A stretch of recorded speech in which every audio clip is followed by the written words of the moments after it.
नदी में बुड़ पकड़ा काल होईछि एवं दुई महिलांकर मृत्यु मध्य घटी सूचना कौन बाबद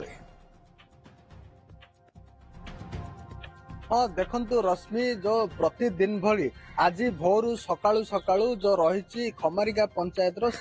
सेवक टिकरपड़ा रही भड़ाहाड़ नदी पठारे 30 रु ऊर्ध्व महिला जेतेबेले पंचुक बुड़ जो स्नान करुले से समय हठात जो रही ललिता पाढ़ी रही ललिता पाढ़ी असाधारण जोगु गोड़टी खसी जाइतिला से प्रखर स्रोत चली जाइतिले सेही समय पाखरे थिबा जड़े महिला उद्धार करिया जाई सी प्रखर स्रोत चली जाइतिले जेहेतु सेठारे गंड रही घोड़ाहाड़ डैम रो पानी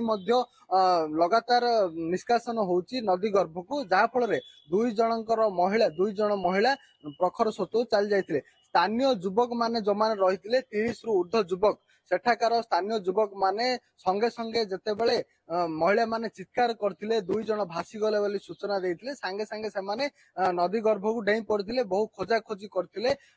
बहु दूर रे बा किलोमीटर सेही स्थान ठारू 1 किलोमीटर गोलंडा पाखरे दुई जन महिलांकर शव ठाब करा जायथिला तांको पानी रो अणा जायथिला आम गहण रे किछि लोक अछन तांको प्रतिक्रिया नबा जो माने कि अंचल वासी अछंदी कोन कहबे आज्ञा किभली ए दुखद घटना घटिला केते जन गाधौथिले केमि घटला कोन कहबे प्रतिदिन भली आम गाँव 30 रु 40 जन महिला नदी को गाधोई जाती जो कार्तिक बुड़ करने कार्तिक बुड़ मैंने नदी गाधे सारी आम गाँ मंदिर ठाकुर दर्शन कर निजर जीविका निर्वाह करते किंतु आज असावधानता जो गोड़ खसी जाइए गोड़ खसी ललित पाढ़ी जिते गोड़ खसी गला सी चित्कार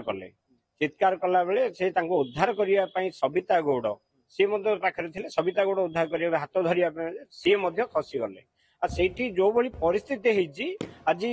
जेकोसी लोक होना कहीं जदि टिके गुड़ खसी गला सी जीवन बंचवा भारी कष्ट कहीं जो मंथा बात्या से बात्या नदी में जिते पानी छड़ा गला नदी में आम गाँ से 1 तले जो 15 फुट टू 20 फुट गभीर कर जोटा कि एक कूह भली सदृश गभीर होती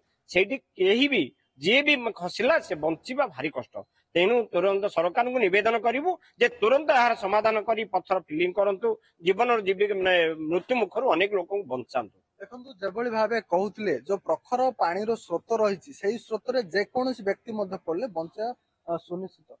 कौन कह आज्ञा नदी में पानी चली कि देखुं जो स्थानीय अंचल किभली भयर वातावरण देखा कौन कह निश्चित भाव एक दुखद घटना घटी जाम जो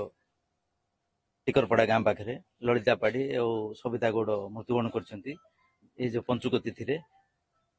मु भावुची ये जो पानी घोड़ा डैम रू लगातार छड़ा जाउची गोटे बड़ गात सृष्टि होती जहाँ फल लोक भयभीत होती एमती पानी छाड़िया भितर 4 रु 5 जन अन्य गाँव में मृत्युवरण कले लोकंर डिमांड होची जोटी खणा सेठी वाल करके स्टेप बाय स्टेप कर दिंतु जमती कि पानीटा से बेसी स्पीड हो पारनी से टाइप कले भल हम बोल लोक आलोचना कहते जे जो गंड रही स्रोत रही घोड़ा नदी में प्रतिदिन एभली अघटन घटुची एणु